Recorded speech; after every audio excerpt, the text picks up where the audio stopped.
Hello, xin chào các bạn đã quay trở lại với review 5 phút. Ở cuối tập trước, Hàn Lập được truyền âm phù gọi đến Bạch Phượng Phong để nhận chỉ điểm của Tống Sư Tổ.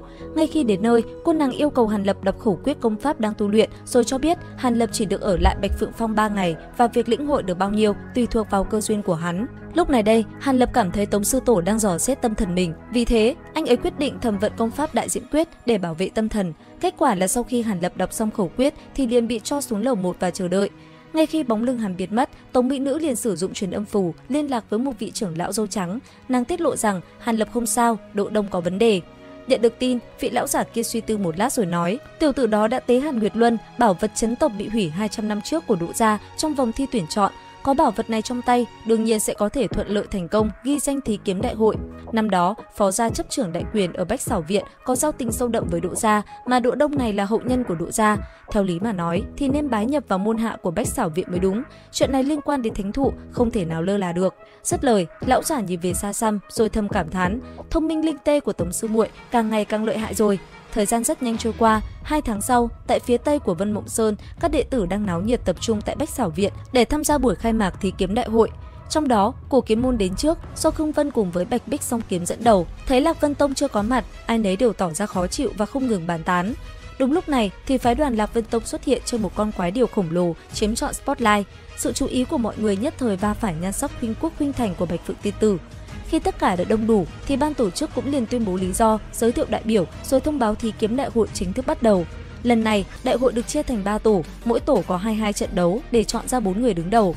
Trận đấu đầu tiên khi nghe chủ sự thông báo, Hàn Lập, Lạc Vân Tông, luyện khí kỳ tầng 11 đấu với Diêu Phong, Cổ Kiếm Môn, trúc cơ sơ kỳ thì phía dưới liền bàn tán sôi nổi.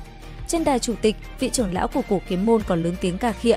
Ta không nghe nhầm chứ, Lạc Vân Tông vậy mà phái một tên luyện khí tầng 11 so đấu với tu sĩ trúc cơ kỳ của chúng ta, đây là thiếu người quá, muốn lên trực tiếp nhận thua hay sao? Nghe vậy, trưởng lão Lạc Vân Tông bình thản đáp. Lúc Hàn Lập thông quan nội tỷ tông môn mới chỉ là luyện khí tầng 10, bây giờ đã là tầng 11, tiến bộ này quả thực không thể xem thường. Phía dưới, trọng tài hô lên 2 tiếng bắt đầu, thanh niên Cổ Kiếm Môn đã không chút do dự, phóng ra 2 thanh phi kiếm và tạo ra một quang cháo lục sắc bảo vệ bản thân rồi chuẩn bị tấn công. Như bất ngờ, 60 hỏa cầu đỏ rực mang theo hỏa lãng cực nóng ập đến, khiến Diêu Phong kinh hãi vội vàng tránh né. Ngay khi tên gia hỏa này còn đang kinh ngạc về độ chịu chi của Hàn Lập, thì một đạo lực từ trên không bay đến đạp mạnh, khiến hắn ta bất tỉnh. Trước sự thất kinh của tất cả mọi người, trọng tài tuyên bố Lạc Vân Tông Hàn Lập chiến thắng. Câu nói này như vả thẳng vào mặt Khương Vân trưởng lão của Cổ Kiếm Môn, khiến lão vô cùng bẽ mặt và tức tối. Tuy nhiên, ở các trận đấu tiếp theo, Cổ Kiếm Môn thể hiện thực lực kiếm tu vượt trội, hầu hết các đệ tử của hai phái khác đều thua. Sang đến vòng 2, Hàn Lập đối đầu với một nữ tu sĩ luyện khí kỳ của Bách Xảo Viện. Chiến đấu bắt đầu, nữ nhân này cố gắng bay lên không trung để tránh phù lục và thân pháp của Hàn Lập, nhưng anh chàng biến hỏa đạn phù thành hàng chục con chim lửa tấn công đối phương từ mọi phía, khiến cô không kịp phản ứng và phải nhận thua.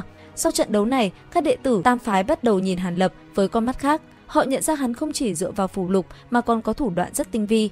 5 ngày sau, đại hội kết thúc.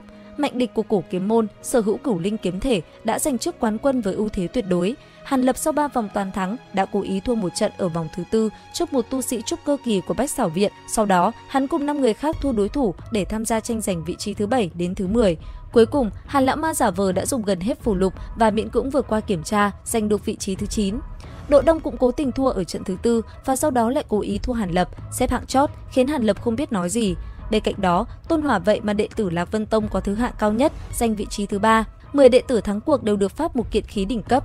Mạnh địch còn nhận thêm một hộp ngọc chứa định linh đan. Khi Hàn Lập thấy hộp ngọc, hắn đã nảy sinh ý định sẽ mượn món đồ này nếu chuyến đi sau không thuận lợi. 5 ngày sau, mọi thứ ở thánh địa đã sẵn sàng để bắt đầu truyền tống. Mỗi phái sẽ có một tu sĩ kết đan đi theo, bảo hộ cho đệ tử tiến vào cấm địa để tẩy mắt.